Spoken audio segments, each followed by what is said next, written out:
नमस्कार प्रणाम। मैं आपका अपना विशु राय हाजिर हूँ विशु वारदात तक की एक और नई कहानी के साथ। एक कहावत है, दुश्मन मिले हजार मतलबी यार ना मिले। मैं कहावत इसलिए कह रहा हूँ कि आज की जो कहानी मैं आपके लिए लेकर आया हूँ, इस कहानी में भी कुछ ऐसा ही होता है। एक मतलबी यार एक दोस्त के, अपने ही खास दोस्त की बहन को लेकर फरार हो जाता है और कुछ दिनों बाद जब वो प्रेग्नेंट होती है और घर आती है तो उसके साथ कुछ ऐसा होता है कि जो भी इस घटना को सुनता उसे यकीन नहीं हो रहा था। लेकिन उनमें से कुछ लोग ऐसे भी थे जो कह रहे थे कि बहुत अच्छा हुआ, ऐसा ही होना चाहिए था। गांव में अगर इस तरह की हरकत जब भी होती है तो उसके साथ ऐसा ही होना चाहिए था। दरअसल पहले के समय में जब गांव में कोई किसी की बहन बेटी को लेकर भाग जाता था या आसपास की भी बात होती थी तो लोग कुजात निकाल दिया करते थे। अब उसे कोई बात नहीं करता था, उसकी पिटाई भी लोग करते थे और पूरा गांव मिलकर तोड़ता था और उसके बाद जूतों चप्पलों से भी उसकी पिटाई होती थी। पिटाई करने के बाद जो व्यक्ति अपने ही बहन बेटी या अपने ही घर वालों के साथ इस तरह की घटिया हरकत करता था उसको लोग गांव से बाहर खदेड़ देते थे, भगा डालते थे और उसे कुजात कहा जाता था। और अब तो कानून बन चुके हैं, इतने सारे कानून बन चुके हैं, अगर आप बालिग हैं तो आप किसी के भी बहन से किसी से भी शादी कर सकते हैं। लेकिन जब मान स्वाभिमान पर बात आती है तो कहीं ना कहीं ऐसी की हुई शादी अपराध को जन्म देती है। मैं बात कर रहा हूँ उत्तर प्रदेश के बिजनौर की। बिजनौर में एक जगह लगती है मीरपुरा खादर। मीरपुरा खादर में पिछले शुक्रवार को शाम को एक लड़का मार्केट जाता है सामान लेने के लिए। शाम को 7 बज रहे थे और वो घर लौट रहा था। तभी गांव में हलचल मचती है कि गांव के एक लड़के का कत्ल कर दिया गया है, बेरहमी से गोली मार दी गई है। अब जैसे यह बात घर वाले सुनते हैं, रोते चिल्लाते दौड़ते हुए जाते हैं और अपराधी वहाँ से भाग जाता है। जब तक लोग पहुँचते देखते हैं कि लड़का मर चुका है। पुलिस आती है, पोस्टमार्टम के लिए लाश को भेजती है। लाश अगले दिन पोस्टमार्टम के बाद घर वालों को सौंप दी जाती है। लाश का अंतिम संस्कार होता है। तभी जब पुलिस जांच पड़ताल करती है तो एक ऐसी हकीकत सामने आती है कि लोगों को यकीन नहीं हो रहा था और जिनको यकीन हो रहा था, जो लोग जानते थे, वह कह रहे थे अच्छा हुआ, ऐसा ही होना चाहिए था, ऐसे लोगों का यही हाल होना चाहिए था।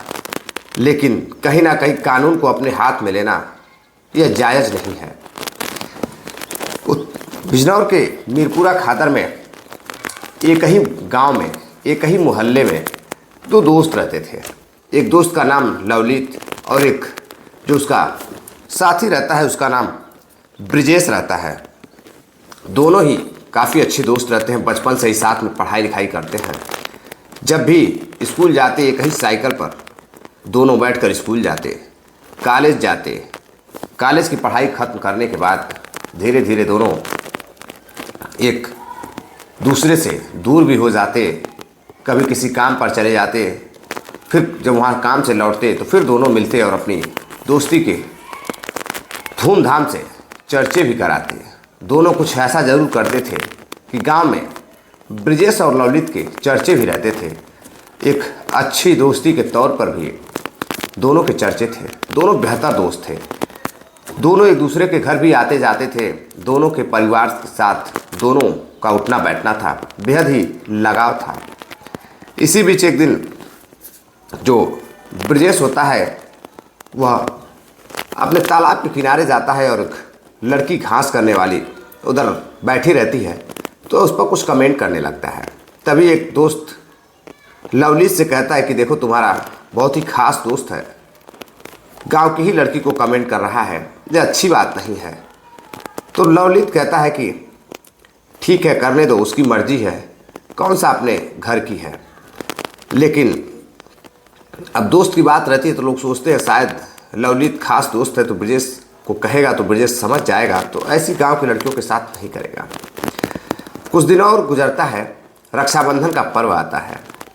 अब लवलीत अपने घर ब्रिजेश को बुलाता है ब्रजेश उसके घर जाता है और उसकी एक बेहद ही खूबसूरत बहन रहती है।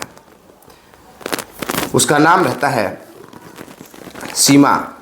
सीमा का एक तरह से कहे तो बदला हुआ काल्पनिक नाम है, क्योंकि कुछ प्राइवेसी है जिसके तहत हम नाम नहीं ले सकते हैं। तो सीमा को वह जब घर जाता है तो कुछ गिफ्ट लेकर जाता है। रक्षाबंधन का पर्व रहता है और सीमा उसे अपने भाई के रूप में मानते हुए राखी बांधती है। राखी बांधने के बाद जो लड़का रहता है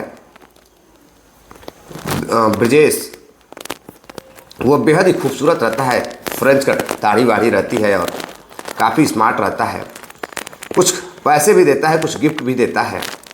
फिर कुछ देर बाद दोनों साथी लवलित, लड़की का भाई, और वो दोनों वहाँ से चले जाते हैं। दोनों जाने के बाद अब बाज़ार में खूब घूमते हैं, खाते हैं, पीते हैं। कुछ दिनों बाद पता चलता है कि जो लवलित है, लवलित की बहन शाम को घर से बाहर गई थी लेकिन घर नहीं लौटी। अब जब घर पर लवलित आता है तो लोग उससे पूछताछ करते हैं कि क्या तुमने सीमा को देखा है? सीमा कहीं दिखाई नहीं दे रही है। शाम को बाहर गई थी लेकिन अभी तक कहीं घर नहीं लौटी है। अब लवलित परेशान होता है कि ऐसा क्या हो गया।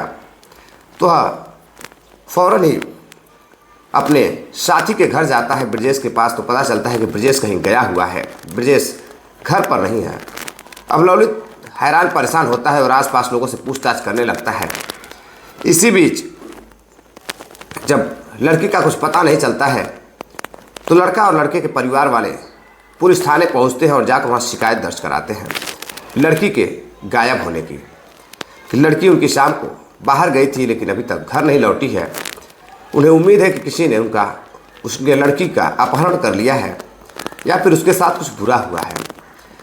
अगले दिन शाम को गांव में खबर फैलती है कि जो लवलित है, जिसकी बहन गायब हुई है, उसी का जो बेहद ही खास दोस्त है ब्रजेश, वो अभी गांव में कहीं दिखाई नहीं दे रहा है। कुछ लोगों ने ब्रजेश को लवलित की बहन के साथ जाते हुए देखा था। तो जब उन्हें पता चलता है कि लड़की घर नहीं लौटी है, गायब हो चुकी है, तो वह लोग गांव में इस बात को बताते हैं, लोगों से कहते हैं। अब लोग यह बात सुनकर हैरान थे कि एक खास दोस्त जो कि बेहद ही खास था, उसे वह अपने बहन जिसे मानता था, उसी को अपने साथ वह लेकर भाग चुका है। अब परिवार वाले उसके घर जाते हैं, ब्रजेश के घर जाकर गाली गुप्ता देते हैं, बातचीत करते हैं। लेकिन परिवार वाले कहते हैं कि इसमें मेरी क्या कमी है, मैं क्या कर सकता था। लड़का लड़की एक दूसरे से मिलते रहे हैं, यह बेहद ही गलत हुआ है। लेकिन अब हम कर भी क्या सकते हैं। लड़के के ऊपर भला माँ बाप का कोई आरोप प्रत्यारोप कैसे हो सकता है। कहा जाए कि जब लड़का चाह दे लड़की को लेकर भागना है या जो भी करना है, और उसके दिल दिमाग को माँ बाप कैसे पढ़ सकते हैं, कोई भी कैसे पढ़ सकता है। अब वो लड़की को लेकर फरार हो जाता है। कुछ दिनों तक गांव से बाहर कहीं छुप कर रहता है। लवलित अब इस कदर अपनी जो दोस्ती रहती है उसे तोड़कर इस कदर गुस्सा हो जाता है, इस तरह उसके दिलो दिमाग में नफरत की आग फैल जाती है कि वह अब हत्या करने की सोच लेता है। वह कसम खाता है कि जो भी बदनामी मेरी हुई है। दरअसल जब उसकी बहन भाग जाती है, उसके बाद जब वह गांव में घूमता तो उसके दोस्त कहते कि देखो, दिन रात तुम्हारे साथ घूमता था, तुम्हारी बहन को अपनी बहन भी कहता था, और वह आज तुम्हारे साथ विश्वासघात किया है। हम लोग पहले भी कहते थे कि उसे घर मत लेकर जाना, वह सही लड़का नहीं है। कहीं ना कहीं वह जिस थाली में खाता है उसी में छेद करता है। अब लवलित जैसे ही जब लोग इस तरह की बातें करते हैं तो वह चिढ़ता था। उसके अंदर जो आग थी वह और धधक कर जलने लगती है। इसी बीच जब कई महीने गुजर जाते हैं और लड़का घर नहीं आता है, ब्रजेश और सीमा जब घर नहीं आते हैं, तो जो लड़का रहता है लवलित, वह अब अपने परिवार से कुछ पैसे लेता है और वहाँ से लेकर वह पंजाब चला जाता है। पंजाब जाकर एक कंस्ट्रक्शन के कंपनी में काम करने लगता है। अब वह शर्म के मारे गांव में रहना नहीं चाहता था। अब वह जाकर पंजाब काम करता और गांव आना वह छोड़ दिया था। अब जो भी इस घटना को सुनता है आसपास, तो यही कहता है कि एक साथी के साथ ऐसा कैसे कर सकता है, कितना गिरा हुआ वह रहा होगा। अब किसी का भी भाई हो, किसी की भी बहन हो, अगर उसके सामने कोई गांव का लोग या कहीं का कोई भी जो भी सुनेगा, जाहिर सी बात है वह ताने भी मारेगा और बहुत कुछ कहेगा। और जाने अनजाने में भाई की गलती शायद इतनी ही थी कि वो अपने घर लेकर जाता था, और अगल बगल की बात थी तो लोग एक दूसरे के घर जाते आते हैं। अब कोई भी कर भी क्या सकता था, लवनीत भी क्या कर सकता था। अब गांव में उसकी इतनी बदनामी होने लगती है कि वो पंजाब चला जाता है, वहीं कमाने लगता है। अब पिछले शिवरात्रि को, जो अभी शिवरात्रि बीती है, उसी में वह छुट्टी लेकर घर आता है। तभी उसे पता चलता है कि ब्रजेश भी घर आया हुआ है। दरअसल ब्रजेश की पत्नी जो प्रेमिका रहती है, पत्नी रहती है, उससे वह शादी कर लेता है। शादी करने के बाद बाहर ही वह कई महीनों तक रहता है। इसी बीच उसकी पत्नी प्रेग्नेंट हो जाती है। अब प्रेग्नेंट हो जाती है तो उसकी देख रेख करने के लिए कोई रहता नहीं है। अब वो परेशान हो जाता है तो घर वालों से धीरे धीरे बातचीत करना शुरू करता है, अपने माता पिता से। और माता पिता को उसकी बातें अच्छी लगने लगती है। भाई लड़का रहता है, वो भी कर क्या सकते थे, कोई भी अपने बेटे को बचाना ही चाहता है। अब वो उसे समझाते हैं, समझाने के बाद कहते हैं बेटा तुम बेटी को लेकर घर आ जाओ, वह प्रेग्नेंट है इस अवस्था में, उसके लिए सही नहीं होगा, हम लोग तुम्हारी देख रेख करेंगे। अब वो अपनी पत्नी को लेकर, ब्रजेश सीमा को लेकर घर आ जाता है। और घर आने के बाद घर पर उसकी पत्नी की देख रेख होने लगती है, प्रेग्नेंट रहती है। और इसी बीच एक दिन लवनीत को पता चल जाता है कि वह आया हुआ है। तब उसकी आग और धधकने लगती है।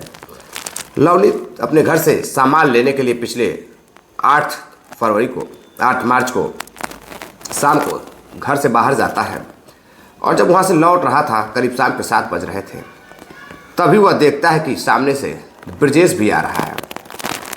लवनीत ब्रजेश को देखता है, जो कि लवनीत अब दोस्त नहीं, वह जो है साला बन चुका था। और ब्रजेश अपने खास दोस्त, जिसका दोस्ती के चर्चे होते थे, उसका जीजा बन चुका था। यानी कि लवनीत का ब्रजेश जो बहुत ही खास दोस्त था, वह जीजा बन चुका था। अब उसे देखकर वह आग बबूला हो जाता है। दोनों के बीच कुछ बातचीत होती है। इसी पे ब्रजेश कुछ कहता है। तभी लवनीत लड़की का जो भाई रहता है, वह हथियार निकालता है और हथियार से कई बार फायर करता है। और फायर करते ही वहाँ से वह भाग जाता है और ब्रजेश की मौके पर ही मौत हो जाती है।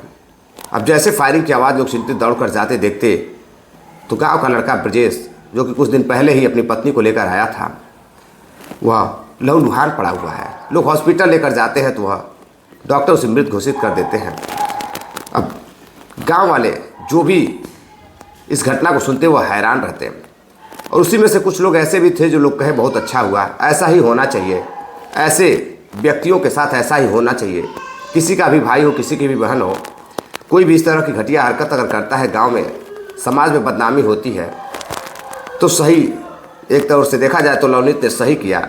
लेकिन ऐसा कहना मेरा नहीं है, क्योंकि अपराध होता है, कानून नाम की भी कोई चीज़ होती है। पुलिस अब इधर उधर छापेमारी करती है और छापेमारी कर लवनीत को गिरफ्तार कर लेती है। और लवनीत के साथ साथ 6 उसके और भी साथी रहते हैं जो उस हत्याकांड में ब्रजेश के मौजूद रहते हैं। उन सभी को गिरफ्तार करती है, गिरफ्तार कर जेल भेज देती है। और सबसे ज़रूरी बात की, अब वह जो लड़की अपने भाई के दोस्त के साथ भागी हुई थी, प्रेग्नेंट थी, घर आई थी, इस उम्मीद से कि उसकी सेवा सत्कार होगी। और शायद यह भूल चुकी थी कि उसका भाई बदले की भावना में घूम रहा है। अब उसके पेट में जो ब्रजेश का बच्चा पल रहा है, उसका क्या होगा? पूरी उम्र उस लड़की की पड़ी हुई है, उसका क्या होगा? यह कहाँ तक जायज़ है? आप सभी साथी कमेंट कर ज़रूर बताइएगा। चलते चलते कुछ साथियों ने कमेंट किया है, जिनके नाम है यशपाल सिंह है, आजम अंसारी हैं अहमदाबाद से, वेद प्रकाश जी हैं, रामकिशोर मौर्य हैं सेंट्रल जेल बीकानेर से, सुनील चौधरी जी हैं, फैज़ल खान हैं सऊदी से, सोहन लाल सेठिया हैं बीवर राजस्थान से। आप सभी साथियों का बहुत बहुत धन्यवाद जो आप इतना प्यार सपोर्ट देते हैं। उम्मीद है कहानी अच्छी लगी हो तो आप सभी साथी ज़्यादा से ज़्यादा शेयर भी करें। चलते चलते एक और ख़बर आपको बता दूं कि आज 11 मार्च को अभी करीब 4 बजे के आसपास शाम को मऊ के कोपागंज से एक बारात खिरिया एक कहा जाए तो मुस्लिम बस्ती है और वहाँ हिंदू भी रहते हैं, मुस्लिम भी रहते हैं। काफ़ी एकता भी देखने को मिलती है। कुछ परिवार हिंदू के, कुछ परिवार मुस्लिम के, दोनों ही परिवार बारात के लिए गए हुए थे और करीब बस में 50 लोग सवार थे। मऊ से करीब 12 से 13 किलोमीटर दूर जाते ही एक महारे के पास एक धाम पड़ता है, वहीं पर हाई टेंशन तार से बस टकरा जाती है और बस में आग लग जाती है। जब बस में आग लग जाती है तो करीब ऐसा गांव वालों की तरफ से बताया जा रहा है कि 12 से 14 लोग मर चुके हैं और बस में 50 लोग सवार थे और बहुत लोगों की हालत गंभीर है। अब देखते हैं कि कल की न्यूज़ में क्या खबर आती है। जैसे ही कोई खबर मिलती है मैं कल आपको ज़रूर बताऊंगा, क्योंकि घटना बहुत दुखद है। 50 लोग सवार थे जिनमें 12 से 14 लोग झुलस कर मर चुके हैं। हाई टेंशन तार जो कि हाई करंट होता है उसकी चपेट में आने से 12-14 लोगों की जान जा चुकी है। मिलते हैं अब एक और नई कहानी के साथ। इजाज़त दीजिए। जय हिंद, नमस्कार।